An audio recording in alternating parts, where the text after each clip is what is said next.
The Galactic Council had watched humanity for 300 years. They observed from their hidden stations beyond the moon, their sensors collecting every piece of data about this young species. The council consisted of 12 ancient races, each 1 million of years old. They had seen civilizations rise and fall across 1,000 galaxies. They believed they understood the universe and everything in it. But they had made a terrible mistake about Earth. Ambassador stood before the council chamber, his gray skin pale with fear. His 4 eyes blinked rapidly as he prepared to deliver his report. The other council members waited in silence. They could sense something was wrong. Had spent 50 years studying humans directly. He had lived among them in disguise. He had learned their languages, their customs, and their history. What he discovered changed everything. "Honored council members," began, his voice trembling. "I must inform you that our entire assessment of humanity was incorrect. We believed them to be a species of moderate intelligence and limited capability. We thought their wars and conflicts showed their weakness. We assumed their short made them impatient and foolish. We were completely wrong." The council chamber fell into deeper silence. High Counselor Vex leaned forward, her ancient face showing concern. She had lived for 10,000 years and rarely felt fear anymore, but something in his voice made her hearts beat faster. "Explain yourself, Ambassador," Vex commanded. "What have you discovered?" Activated the holographic display. Images of human history appeared before the council. Wars, disasters, plagues, and famines filled the screen. But then the images changed. They showed humans rebuilding after every catastrophe. They showed hospitals, schools, and cities rising from ruins. They showed humans helping each other even when they had nothing left. "We observed humanity during their most difficult periods," explained. "We saw their world wars, their diseases, their environmental crises. We thought these events proved their weakness, but we failed to understand the truth. Humans were never operating at full capacity. They were holding themselves back." Council member Thresh, a being of pure energy, flickered with confusion. Holding themselves back? For what purpose? "Because they did not believe they needed to try harder," answered. "Humans have a concept called enough. When they face a challenge, they use only the effort required to overcome it. They save their energy for future problems.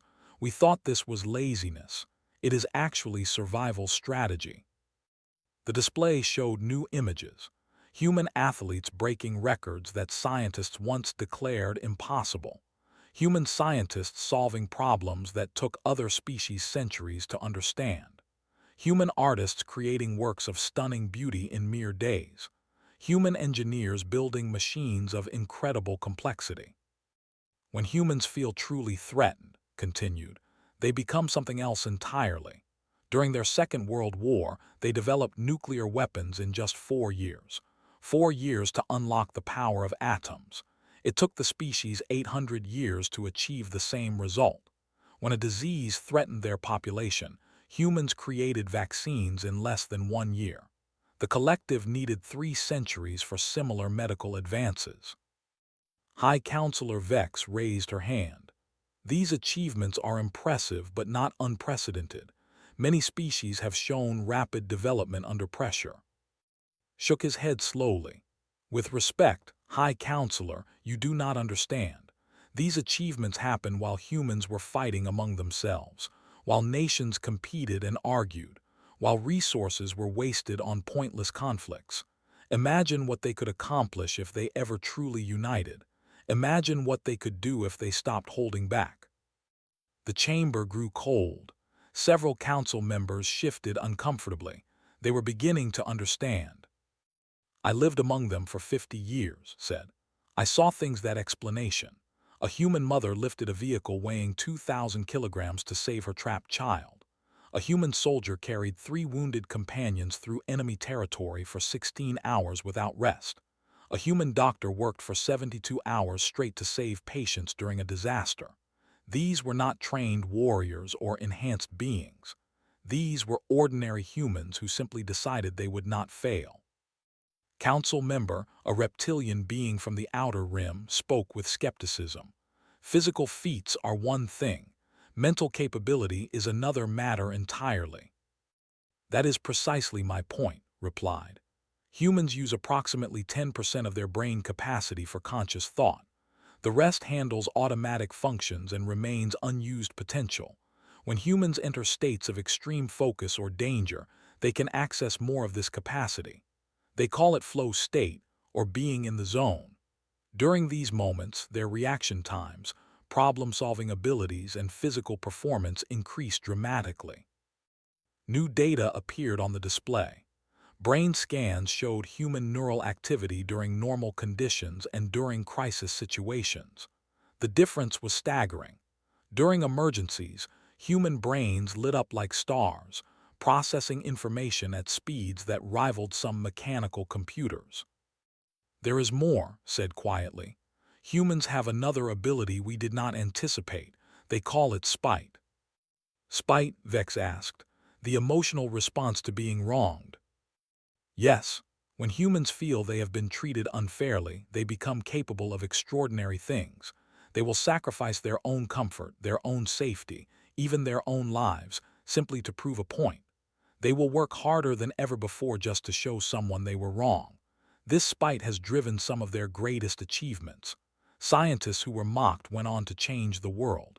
Athletes who were rejected became champions. Leaders who were dismissed rose to greatness. Paused and looked around the chamber. Every council member was listening intently now.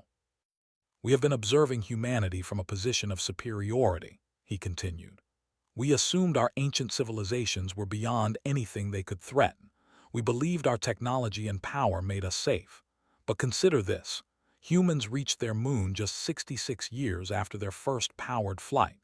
66 years from wooden aircraft to walking on another world. The Empire took 4,000 years to achieve the same milestone. Surely their rate of advancement will slow, suggested council member. All species plateau eventually. That is what we expected, admitted. But it has not happened. If anything, humans are accelerating. Their computing power doubles every 2 years. Their medical knowledge expands faster than their diseases can evolve. Their weapons grow more powerful with each generation. And remember, they are still fighting among themselves. They are still wasting resources on internal conflicts. They are still holding back. The display changed again. It showed Earth from space, beautiful and blue. Then it showed the spread of human signals reaching out into the universe. Radio waves, television broadcasts, and digital communications were spreading in all directions. In less than 100 years, humans went from discovering radio waves to sending machines beyond their solar system, explained. They have now detected our observation stations. They know we are watching, and they have done nothing. This revelation caused gasps throughout the chamber. If humans knew about the alien presence, why had they not reacted? I believe they are waiting, said. They are preparing. They are united by nothing right now except their own planet. But if we reveal ourselves as a threat, if we give them a common enemy, they will unite in ways we cannot imagine. Every nation, every person, every resource will focus on a single goal: survival. High Counselor Vex stood slowly. Her ancient body seemed heavier than usual. What are you recommending, Ambassador? I am recommending that we leave humanity alone, said firmly. We should not contact them. We should not threaten them. We should not give them any reason to show their full potential. Because if we do, I believe they will become the dominant force in this galaxy within a century, perhaps less. That is absurd, argued. They are children compared to us. Our ships could destroy their planet in moments. Could they? Asked. Our ships are designed for efficiency. Theirs are designed for survival. Our weapons are precise and controlled. Theirs are brutal and overwhelming. We fight to win.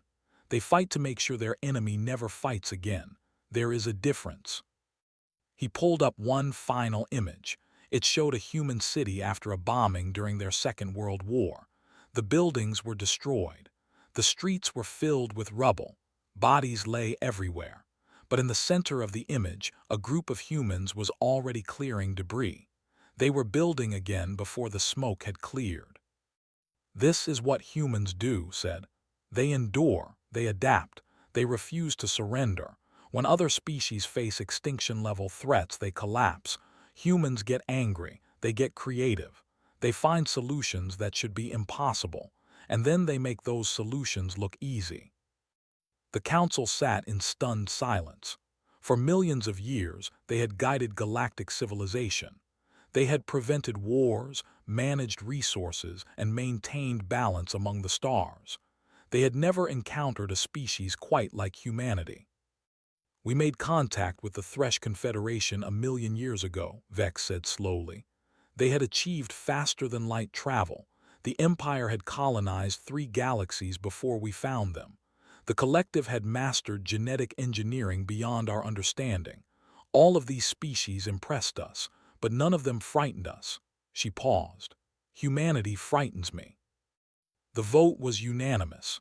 Earth would be classified as a restricted zone. No contact would be made. No interference would be attempted. The Galactic Council would watch and wait, hoping that humanity would never discover its true potential. But deep down, every council member knew the truth.